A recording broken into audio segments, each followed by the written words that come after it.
Last time on Jack and Nash. Are these trains? They're time trains. That sounds like a shitty book. The Time Trains. What's it about? Are we making another young adult story? Sure.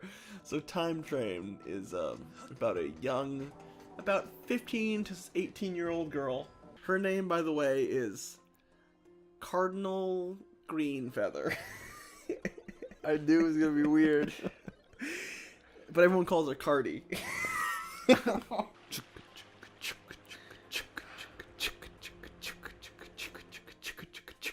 Gaining in speed, gaining in sound, it's getting closer.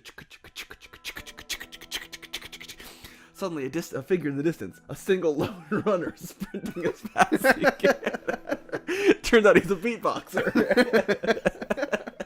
An aggressive beatboxer. He's getting closer. She feels a fear boiling up inside of her. The beatboxer's getting closer and closer. He's sprinting at the top of his speed. There's no stopping him now, until suddenly he's inches away until... BAM! He's hit by a train. Whoa, where'd that come from? Exactly. She looks around. Where did this train come from?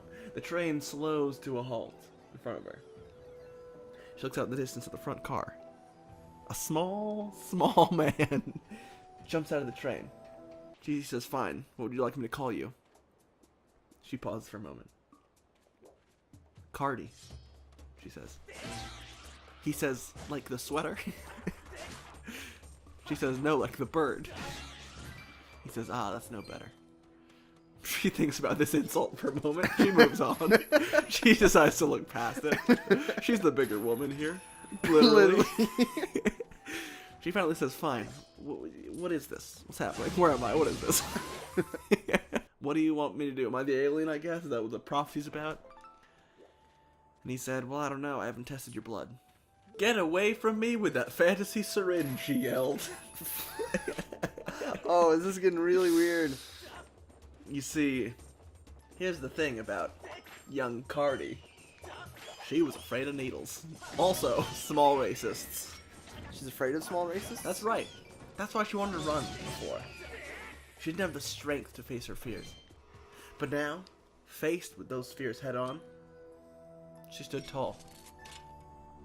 And she said aloud to herself, you are Cardi Greenfeather. And you don't take no sass from nobody. I bet not. She looked down at the small racist, holding the fantasy syringe. And she said, okay, whatever your name was, I didn't want to remember or learn.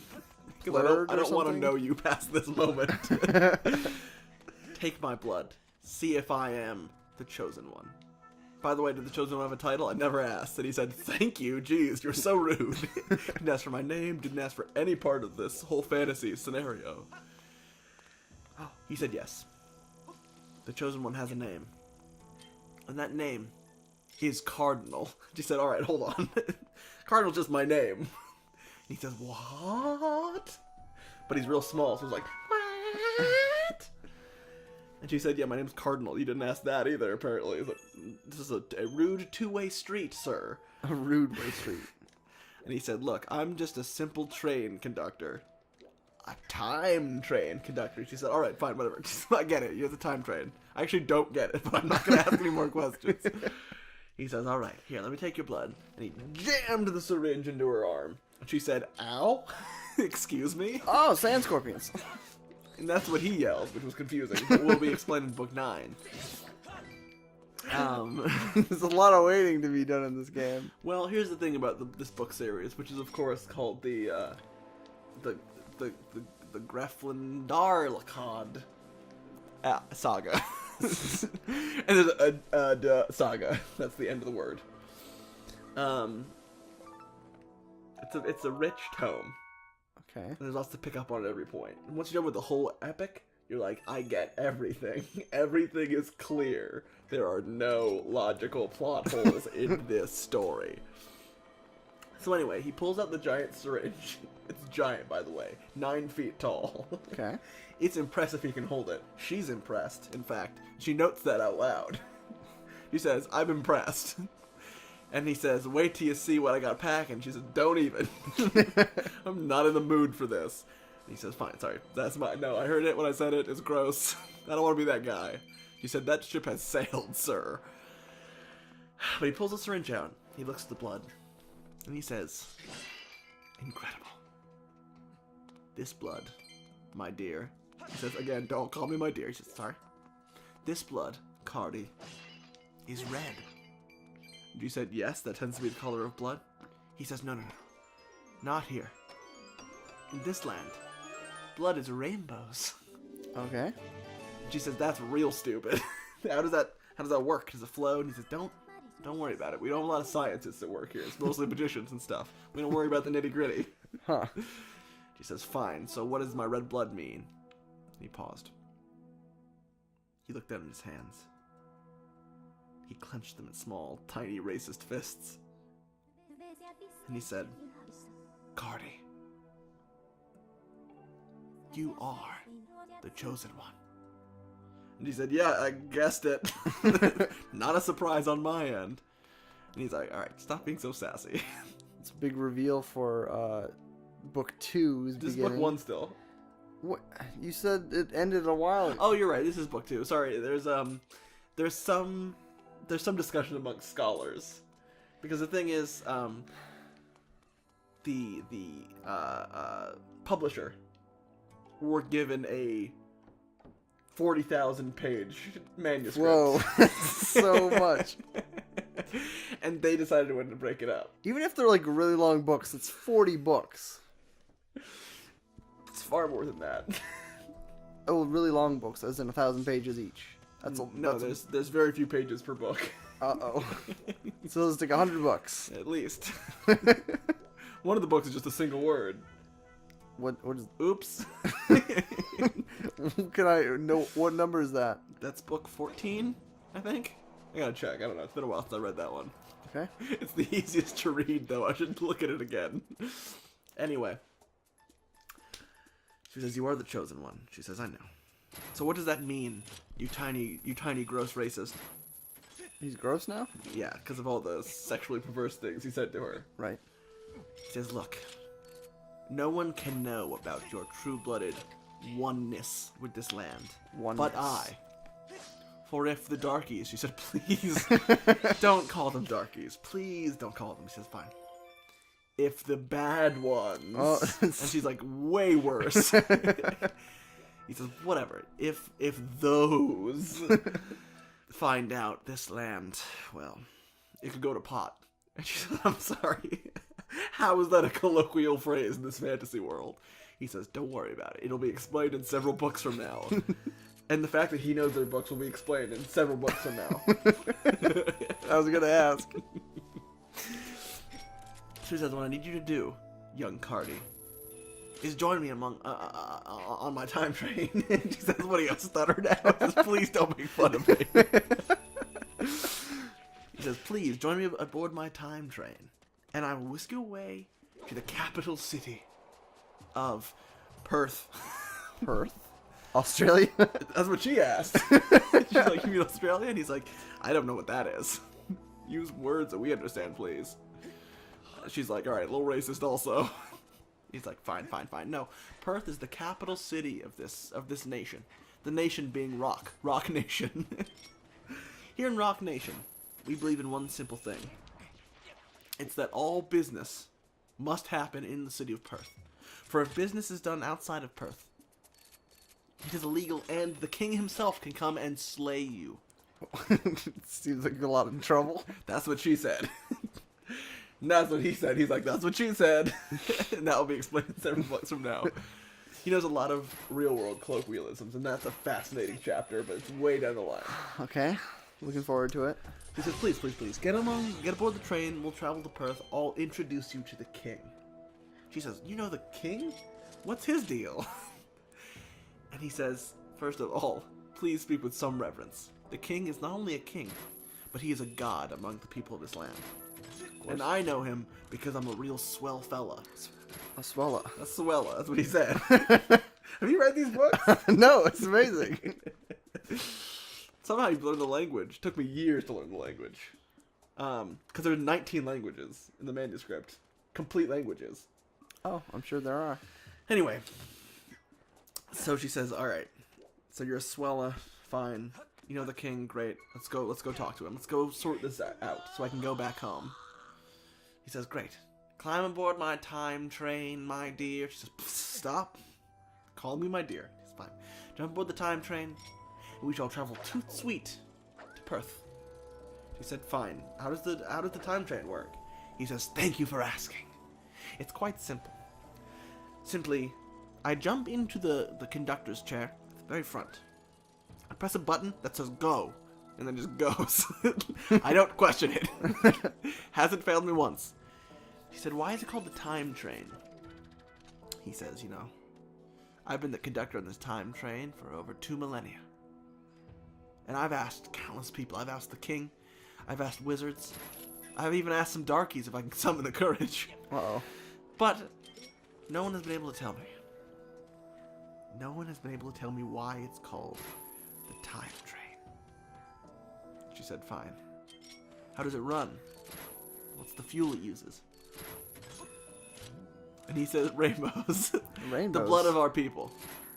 Oh, the blood is rainbow? She says, oh. So this train runs on life, essentially. And he says, yes. It's a dark truth. And as a conductor, it took me quite a long time to come to terms with. But now, I understand what I must do as the time train conductor. And that's find you and bring you back to Perth to see the king. She said, fine. So they jumped aboard the time train. And like a bullet train, the train went. He pressed that big green button that said go on it in English. That will be explained later. And they burst forth through the countryside. She looked on either side of her, and she saw small hamlets and towns, even a big city on the horizon. She said, is that Perth? He says, no, idiot. That's Camden. Camden? She says, that's also the name of a place in the real world. He says, don't worry about it. It'll be explained several books from now. They're going. Finally, on the horizon, glimmering in its brown glory, stretching as far as the eye can see in either direction. Perth. The train shoots forward, not decelerating even a little bit. She begins to feel nervous. She says, whatever your name is, do you want to slow down the train a little bit? He says, no, it'll be fine. We're good. He says, I don't know, we seem to be going very fast. The city's very close now. He says, no, faster. He presses the button several more times, which doesn't change the speed at all, because it goes at one speed at all times. She said, okay, great, let's slow down now, because there's buildings on either side of us. We're clearly in the port. And he says, no, not the time train. We do things a little bit and as he says differently, the train smashes into a building. Oh. Propelling both he and Cardi out of the front window. They hurl through the air. She hurls. Okay. Separately. The little tiny racist disappears. Where'd he go? Where did he go? She tumbles onto the ground. Cardi does. She gathers herself. Picks herself up and brushes herself off. She said, wow, what a cartoony entrance. Where did that tiny racist go? Actually, you know what? No questions about that. I don't ever need to see him again. She looks around. She says, wow. Perth is somehow both shiny and shitty looking at the same time. Don't say that about Australia. It's a shiny brown, which is not a color combination I ever wanted to see. But there before her, a giant gate. In front of it, 2 guards, both naked as the day they were born. She says, huh, that's notable.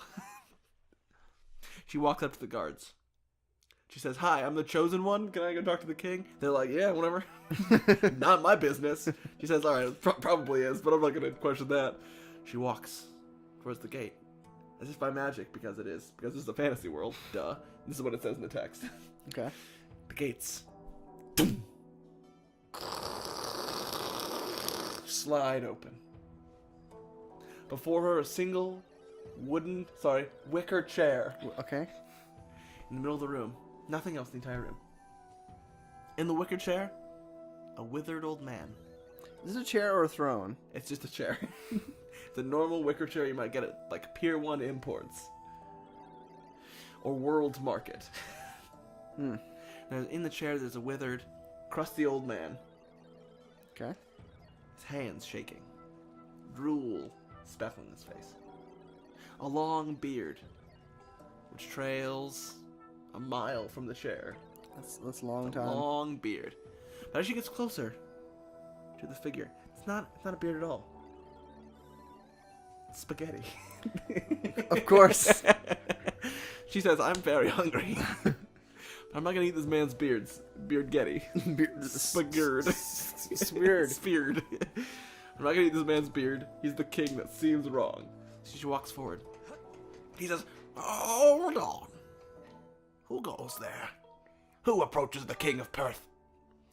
She says, "Hey, I'm the chosen one, Cardinal." He's like, "Oh, look at me. I'm the chosen one." You mocked the chosen one? He says, "Excuse me. I don't want to be here just as much as you clearly don't want me to be here." He says, "You got that right, you bitch." Oh, wow. She's like, "Excuse me. I'm gonna just leave now." He says, "Sorry. You just remind me of my ex-wife, Maggie."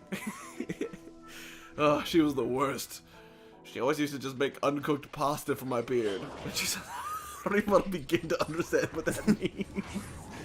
And she says, "Look, apparently I'm the chosen one, and I can save this land from the darkies." He's like, "Whoa, that's real racist."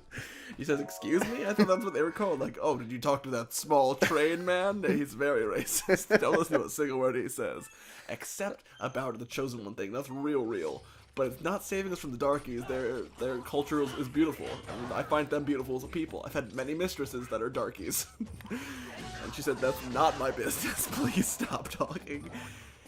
And he says, "What you need to save this world from is not the darkies. No. It's a much greater enemy. It is the Ravenclad." Ravenclad? That's right. And his boy, the Raven Lad. Okay. Because they're Raven mad. And she says, "I'm just gonna leave." He says, No, wait. Sorry. That was a funny joke. I thought you were gonna laugh. It's been a while. Listen, come closer. I'll tell you the secret. How about you tell the secret in the next episode? And then the book ends. No! That was quite a bit longer book, but actually it wasn't at all. It's just like a weird train ride and then talking to a king. That's right. Speaking of king, this was brought to you by the Burger King. Eat fresh. The mascot, not the restaurant. No, the restaurant strictly refused to be a sponsor. Yeah. But the mascot himself, he showed up in my apartment, hovering over my bed, breathing deeply. You could see specks of blood dripping from his mouth. It was terrifying. Oh. What do you want? He just drops $40 in singles on my bed. I'm like, all right. So hopefully he won't show up. Oh, God.